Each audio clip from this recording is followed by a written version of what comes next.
Jayson Tatum's injury derails Boston's chances at a title this season, but it could impact the next season as well. Does that change Miami's approach to building their team this summer? We'll get into that and more in today's episode of Locked On Heat.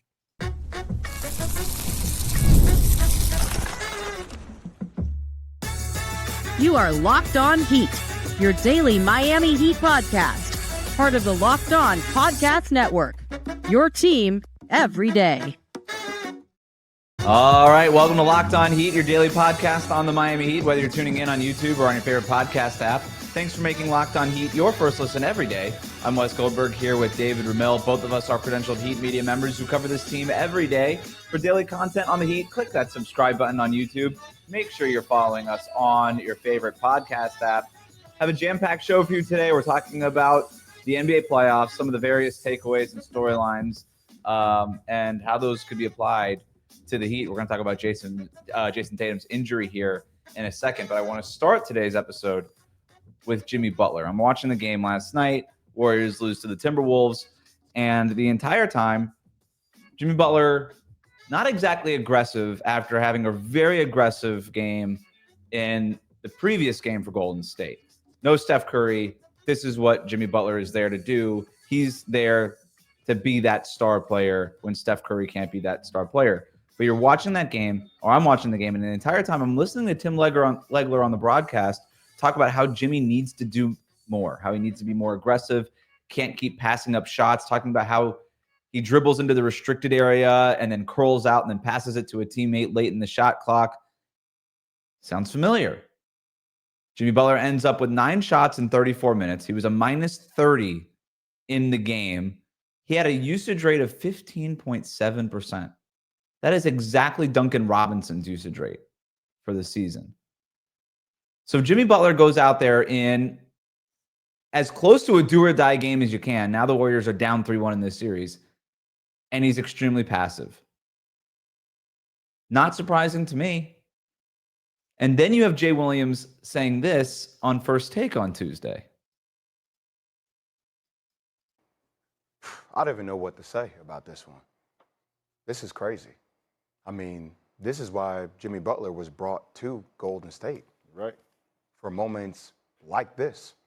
And what did we see last game? We saw Jimmy Butler, the pace was incredible. Even though they gave it away, UD and Perp, my man took 23 shots. He was hunting his shots.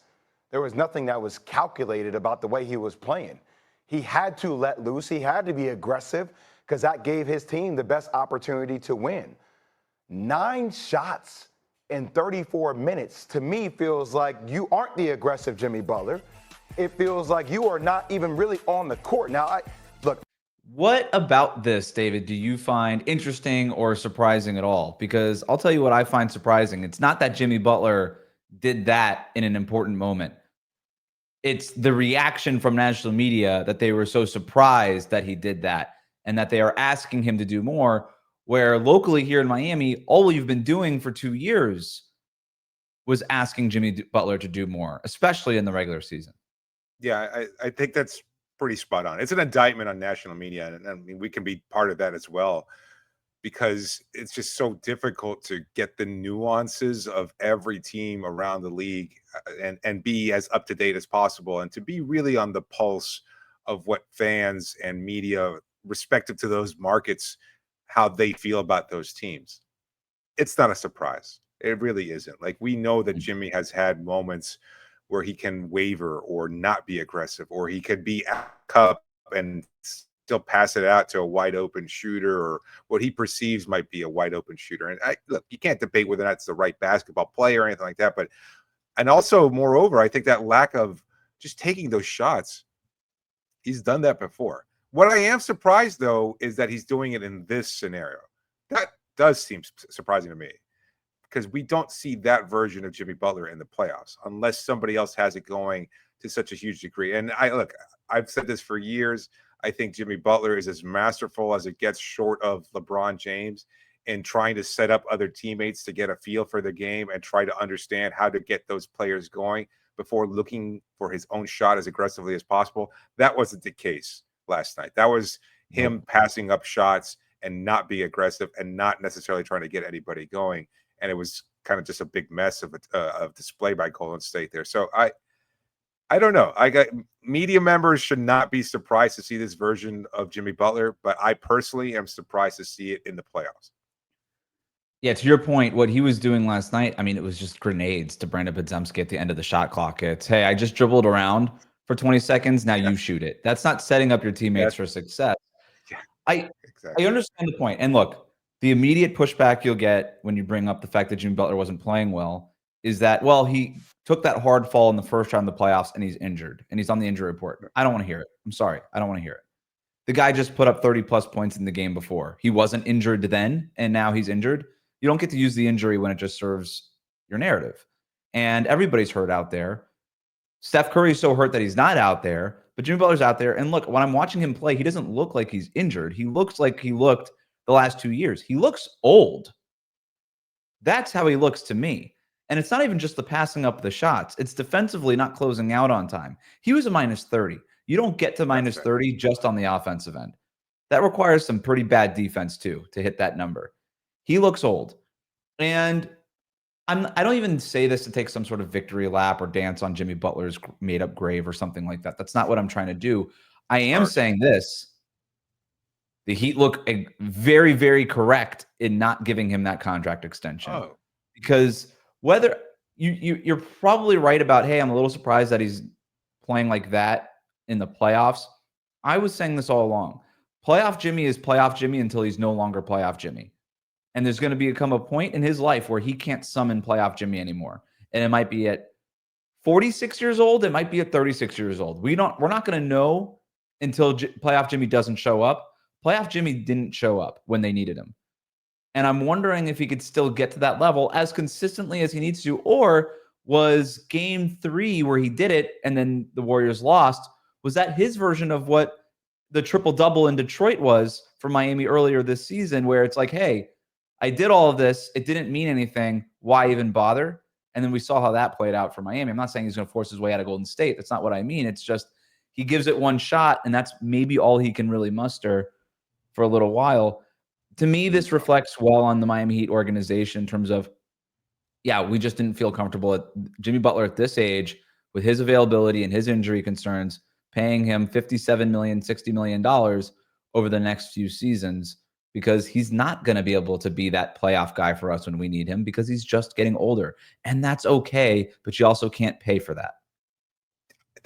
I don't think there's ever been much doubt, at least from our perspective, that was the right decision for the Miami front office. Like, you cannot pay a player at that age and having succumbed to injury the way he has over the last few seasons, and to be the kind of player that has missed a lot of time during the regular season, and the hopes that you can muster some sort of energy at age 37, 38 and become an otherworldly player in the playoffs. Like, that was never going to happen. I'm surprised still that we get comments about how the Pat Riley-led front office made a mistake by not paying Jimmy Butler. And I don't know how else to disagree with that statement. Like, it's a disappointment that he's gone.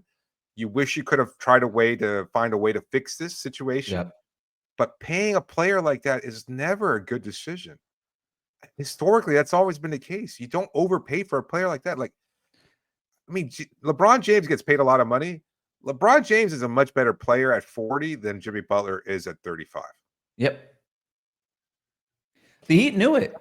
The Heat knew it. They knew it because of the availability concerns. And as soon as Pat Riley decided not, you want to take issue with the front office not trading Jimmy Butler in the summer, that's a different issue.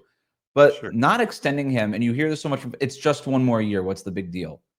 The big deal is one more year paying this guy $57 million, and what that does to your cap sheet. They were right not to extend him. Fans might be upset with the return for Jimmy Butler right now, and I can understand that. But it's going to look really good when the Warriors have to pay him $57 million 2 years from now, and the Heat don't. And the Heat have a ton of flexibility that Golden State won't have. Perhaps, unless you're paying Kevin Durant that money. And to those people who I will pay Kevin Durant that money gladly over Jimmy Butler that money. I think it's the same point. Like, Durant, I know, has played more than Jimmy Butler has because he was drafted a lot younger and a long time before Jimmy Butler was drafted. And so, yes, there's a lot more minutes on that body, but he's less than a year older than Jimmy Butler. Everybody keeps making comments again. He's old, he's washed. He's neither of those things. He's 36, and he's just less than a year, like I said, older than Jimmy. And if you can defend Jimmy in the same breath, then you can't tarnish KD, especially when you see what KD's actually been able to accomplish during the regular Go season. watch the Suns last year. Kevin Durant was literally the only bright spot. I had him third team All NBA until the Suns shut him down and he didn't make the 65 game limit. Right. And by the way, the only reason he didn't make the 65 game limit is because the Suns shut him down. Yeah. And so he was awesome. And he also his game translates better with age than Jimmy Butler's does. Jimmy Butler will tell you he wants to bang bodies, bowling ball, bowling pins. That's how he plays basketball. Kevin Durant is 7 feet tall and shoots over guys. There's a lot less friction in Kevin Durant's game than there is in Jimmy Butler's game. And when Jimmy Butler's on, it's a blast to watch, but it takes its toll. And you can't only blame it on the injury because he is 35 and this is how he plays. And that's the thing that he understood was this guy gets hurt and he has not been able to finish the last 2 playoffs for us. And he's going to be out there on the court, presumably to finish up Golden State's run it doesn't look like it's going to last much longer. But the other point of this is why they traded for Jimmy Butler. You hear that all the time. This is why they traded for Jimmy Butler. This is not why they traded for Jimmy Butler. They traded for Jimmy Butler to play next to Steph Curry, to help amplify Steph. I wouldn't have had a problem paying Jimmy Butler $57 million a year if we had somebody like Steph as the true number one option. Pay him $57 million a year at this stage of their careers to have an elite number 2. That's fine. Nobody, even in Golden State, expects Jimmy Butler to be that guy. But you'd still expect more from him in one game that's essentially do or die than 9 shots in 34 minutes. All right, we're going to move on from Jimmy Butler. We're going to talk about Jayson Tatum. Just horrific injury to him on Monday night with huge implications across the Eastern Conference, including for how the Miami Heat should handle this offseason. We're going to talk about that next here on Locked On Heat. Today's episode is brought to you by Wayfair. The days are getting longer, the weather's warming up, and people are spending more time outside, which means it's the perfect time to refresh your outdoor space, especially here in South Florida. Whether you're working with a big backyard or a small balcony, Wayfair has everything you need to make it feel more like you. Wayfair's massive selection of outdoor essentials makes it easy to transform any space into your ideal summer setup. From comfy conversation sets to sleek dining tables and outdoor decor, they've got it all and at prices that fit your budget. You can grab a new patio dining set and some string lights from Wayfair to help extend your outdoor space. I love the mix of styles that they offer. Wayfair makes it super easy to find pieces that match your vibe without spending a fortune, and the delivery is free and hassle-free, even for the big stuff. Whether you're an entertaining guest or just relaxing solo out there, shop Wayfair to help you unwind. Shop a huge selection of outdoor furniture online this summer. Get outside with Wayfair. Head to wayfair.com right now. That's Wayfair, Wayfair.com. Wayfair, every style, every home. We'll be right back. Thanks for making Locked On Heat your first listen every day. Let's move on to Jayson Tatum. Just a total bummer of an injury on Monday night. He goes down in the fourth quarter, 3 minutes left in the game with an apparent non-contact injury, immediately grabs at the calf ankle area, writhing in pain. And the word that came to mind immediately watching it happening in real time, David, was agony. He knew exactly what it was, and it was the Achilles. And it was confirmed today that he did undergo surgery for the Achilles. No timetable for the return. Of course, expected to make a full return. I expect him to make a full return. At 26 years old, nobody's questioned, elite physical player. Nobody's ever questioned his work ethic. Still a total bummer. You hate to see it happen. We could spend a little bit of time on the bummery part of this, but there's obviously been a lot of ink spilled and a lot of people talking about this, and we have a lot of more pressing matters to go to. But your reaction when you see it happen? No, unfortunate. And I hope that anybody anybody taking a victory lap on this. I don't even like taking a victory lap on Jimmy struggling. I don't certainly want anybody taking a victory lap on a young player and a father and a human being going through an injury like this that could derail his career. I mean, that's the realistic thing. You'll find nobody that dislikes the Boston Celtics as an idea more than me. And at the same time, that's a human being. So no reason to wish ill on anybody like that. So you rethink the values in your life if you do. Having said that, yeah, you want to be able to beat them, but you want to be able to beat them at full strength in order to prove that you're actually better Correct. than they are, not because that they're injured or anything like that. And so the Knicks look like they're going to be able to move on yet again to the Eastern Conference Finals somehow. The Knicks deserve it, by the way. They were going to win that game anyway. They were up, Yes. whatever, 7-9, whatever it was at the time, and the Celtics were kind of falling apart in that moment. So they probably winning that game, and the Knicks deserve. And look, the Celtics also deserve to lose this series the way that they had been playing this series. And I think there was going to be self-reflection needed on Boston's part, who were the overwhelming favorites to come out of the Eastern Conference and were not playing up to that level, even without a Jayson Tatum injury. Just because if they were going to lose in the second round to the Knicks, it looks like that's still going to happen, obviously. Yeah. And then they have the other financial concerns. And because they're like $20 million over the second apron. Their luxury tax bill next year is like $220 million. Historic. They're not going to pay that. But you could still shave some money, get under the second apron, be a first apron team, and then talk yourself into, well, we're still a championship team because we still have Tatum, we still have Brown, we still have Derek White, presumably, and maybe we don't have Porzingis, or maybe we don't have Drew Holiday, but most of the core, 90% of our core from these last two runs is still there, and you could string together presumably 3 straight finals runs. That was sort of the idea of this expensive window that they were operating in. And now with the Tatum injury, with this Achilles injury and a surgery and all that, this is a year. This is a 12-month injury. So I don't think maybe Tatum miraculously beats the odds. You can't factor him into your plans next year if you're Boston. So what does that mean for everybody else?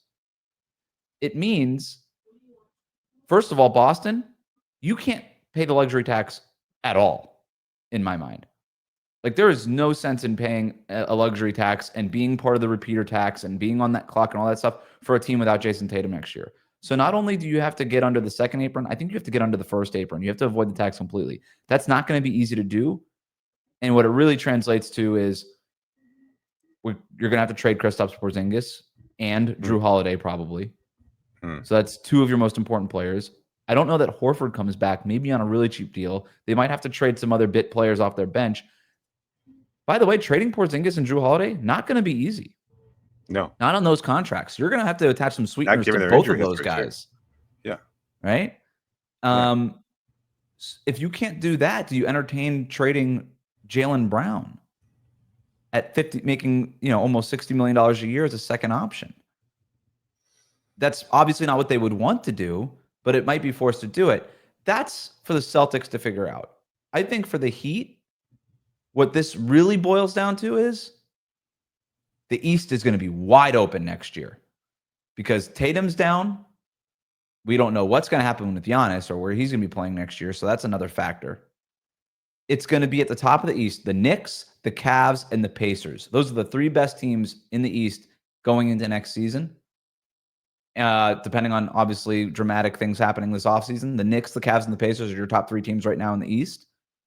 All 3 very good teams. All 3 very beatable teams. To me, the East is wide open next year, and that has real ramifications on how Miami should approach the offseason.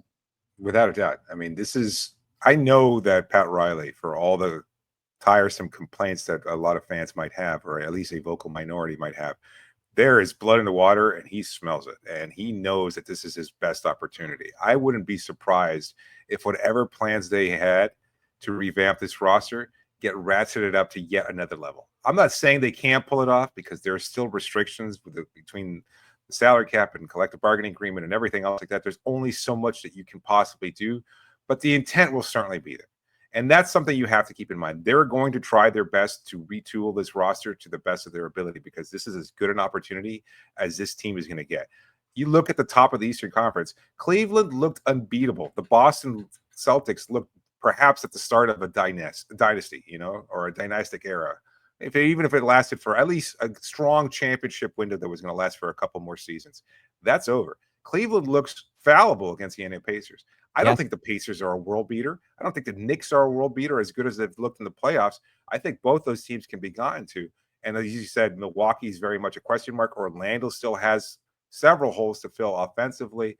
You Mhm. look at what Miami is capable of doing if they can make the right moves. They'd be just as much as any other team in the Eastern Conference a contender next season, given all that.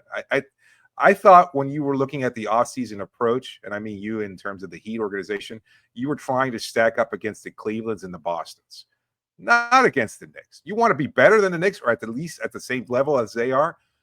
But I'm maybe I'm wrong in thinking this way. I'm not scared of the Knicks. I'm not scared of the Pacers. Clearly, they're better than Miami right now. But if Miami can build its roster the way it expects it to, I think they're just as good as those teams moving forward. The Celtics were overwhelming last year in the playoffs. And, their road to the playoffs is what it was, but they were overwhelming. And they were overwhelming in the regular season. They were overwhelming in this regular season. Yep. Now, I think the playoffs, these playoffs showed some faults in their whole foundation. But to your point, the Knicks are awesome. The Pacers are awesome. The Cavs, awesome. None of those teams, you're not looking at any of those teams like the 2017 Warriors. You're not looking at any of them like the 2017 Cavs with LeBron James. Like, there is no team in the East that has a punch ticket to the finals right now, this year or in the next year. And so, what's the question that you and I get all the time when we bring up Giannis, Kevin Durant, superstar XYZ? It's, does this player make us a championship contender? Us being the Heat. And when you compared, okay, put Kevin Durant on Miami, depending on what you got to give up. But if it's Durant, Hero, Bam, is that good enough to compete with the Celtics? And yeah, they still need that. The threshold now has gotten a lot lower for what the East looks like next year. Now, perhaps the answer to my question there is add Kevin Durant to this team. Are they a championship team? My answer was before, no. They still need to do a couple of other things on the margin, show up the depth and thing. And that stuff probably will still have to get done in this scenario. But now that answer is a lot closer to yes than it was 2 days ago. I think it's a resounding yes. Not a championship. Maybe they might not beat anybody who emerges from the West.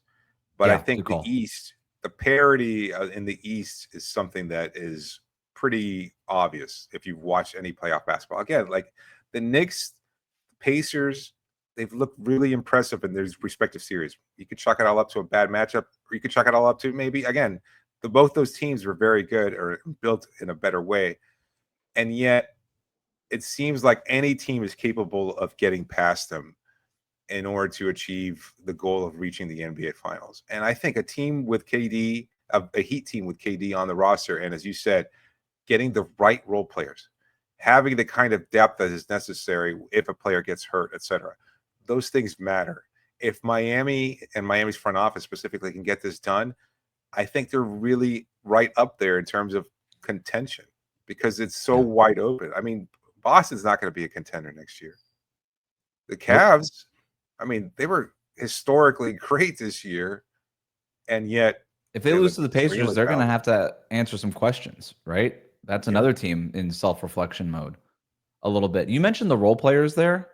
Yeah. That's the part I want to get to next because this part is fascinating. There might be role players on Boston's roster. Yes. Who could be good fits for Miami next year.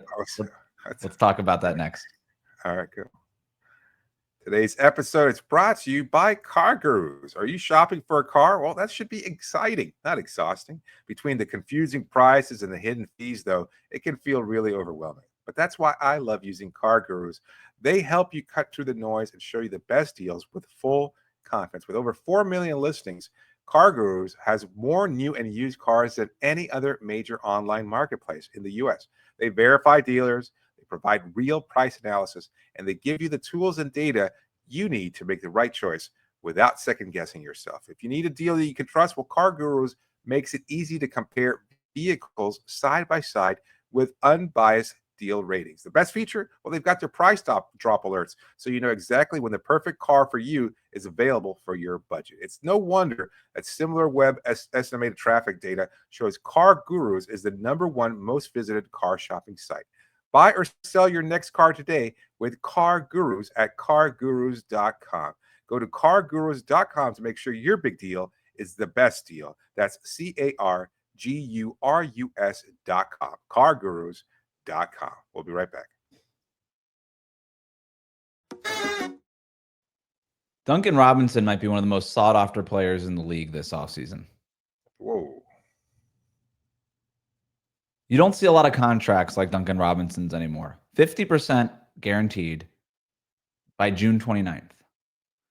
If he's on a roster by June 29th, the whole contract becomes guaranteed. But any team trading for Duncan Robinson can waive him before June 29th and save $10 million against their cap. And when you look at a team like Phoenix, who is in dire straits financially, or a team like Milwaukee, or now a team like Boston, those teams, those front offices could see a Duncan Robinson contract and say, $10 million, yes. Luxury taxes, all of that. We're talking $40, $50, $60 million in potential savings when you consider the aprons and everything like that. So we've talked about, Duncan Robinson being involved in a potential Kevin Durant deal. I think we've talked about him in a potential Giannis deal. It just makes sense. Now it might make sense for Boston, who's due for an historic tax bill. Like, their tax bill is as expensive as their roster. They're paying double if this thing holds, and it won't. They can't possibly do it. And I don't think trading Porzingis or Drew Holiday is going to be easy. I think Drew Holiday is still a fine player, but he's showing his age, and he's 35 years old, and he's making a ton of money over the next 3 years, $35+ million a year. Porzingis has one more year left on his contract, but with his illness and some of the injury concerns in his history, it feels like they're going to have a hard time moving off of those contracts. And even if they do, you still have to match money for the most part, because there's not a whole lot of teams that have the cap space to just absorb those guys, right? Is Brooklyn maybe Brooklyn says, yeah, we'll take your Porzingis or we'll take Drew Holiday, but we also are going to want 1 or 2 first-round picks, whatever it is. Either way, Boston's going to have to clear some money, and I do think a contract like Duncan Robinson's could make some sense for them, just so that they could save all of that money. So in terms of the role players on Boston, you were excited as we went into that break talking about some of those role players that could make sense for Miami. Who do you have your eye on? Dane Pritchard?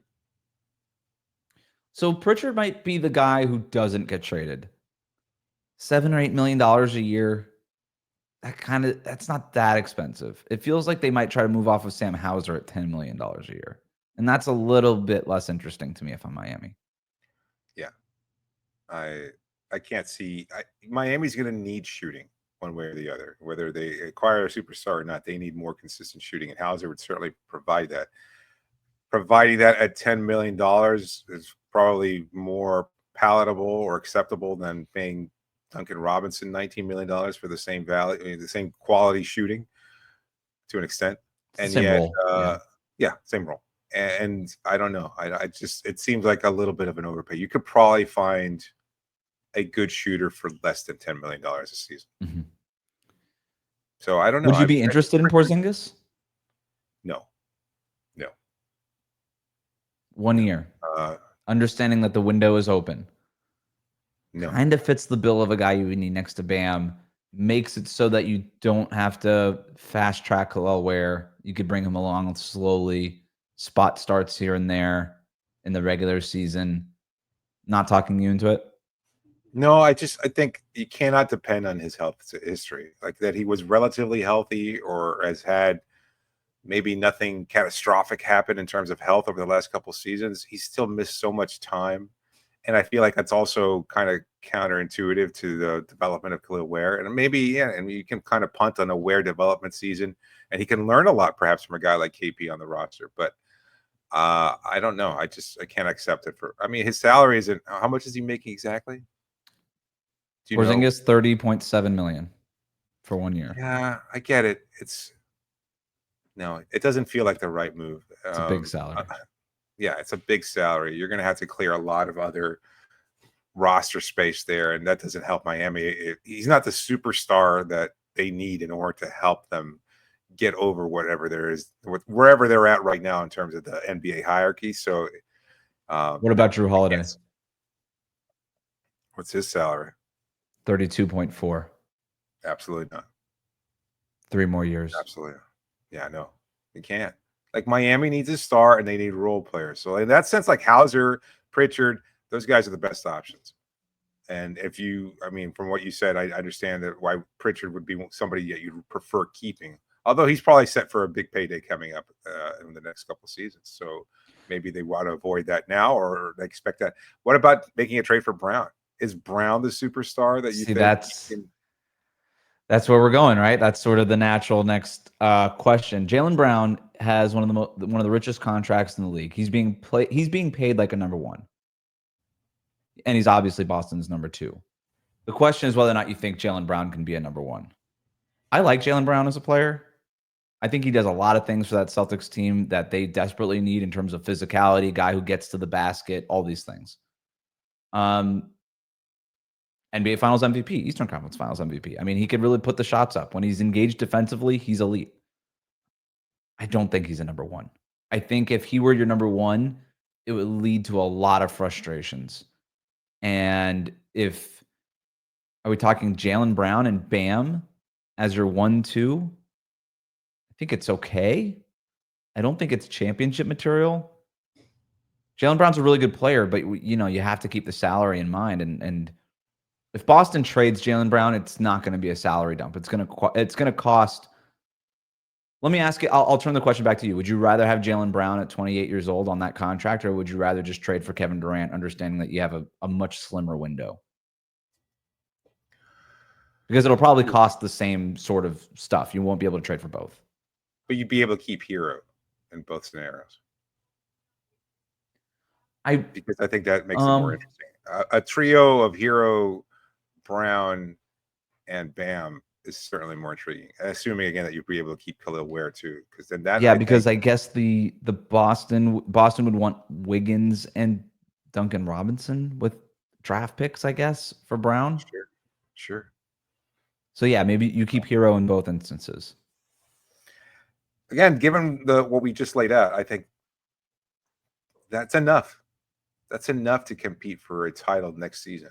And it puts you in a better position in terms of being able to continuously add. And I think that kind of is also like we laid out in past episodes. That's kind of how Miami's operate. It's like, okay, we got our superstar in Brown, and I kind of struggle using that because I don't think he fits that bill either. We made that kind of differentiation between what a franchise player is and what isn't.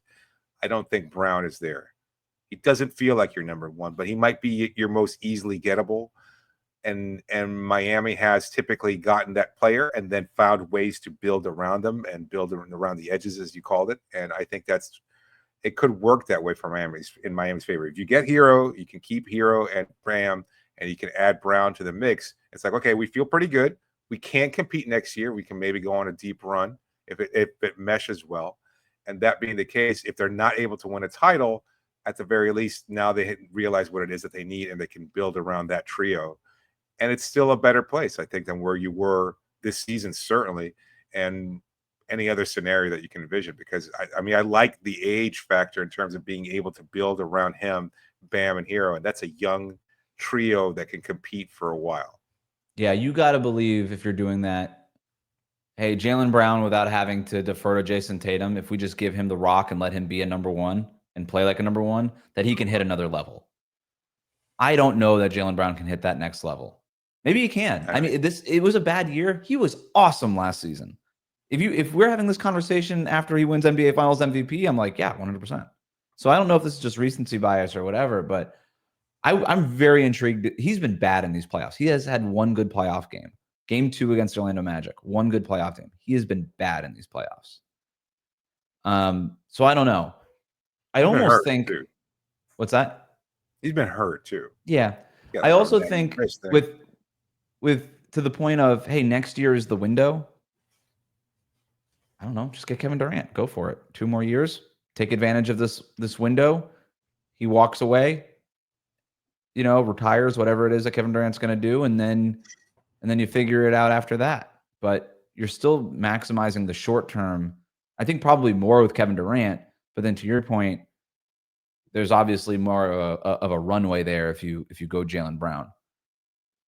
in this hypothetical. Don't even know if Boston would ever trade Jaylen Brown to Miami. That's the other thing. So interesting hypotheticals. East wide open next season. How the Heat maneuver and navigate this offseason, I think, has been dramatically impacted. This has put, I think, urgency on specifically Pat Riley. Hey, next year, you make the right moves these next few months, you could be right back in the Eastern Conference Finals, NBA Finals, right back in contention. It's easier said than done, but I think that's the goal. Thanks for making Locked On Heat your first listen today. For your second listen, check out Locked On NBA Game Night. Every game, every night, until an NBA champion is crowned. Get local analysis on a national scale. Find NBA Game Night on Locked On NBA on YouTube and wherever you listen to podcasts.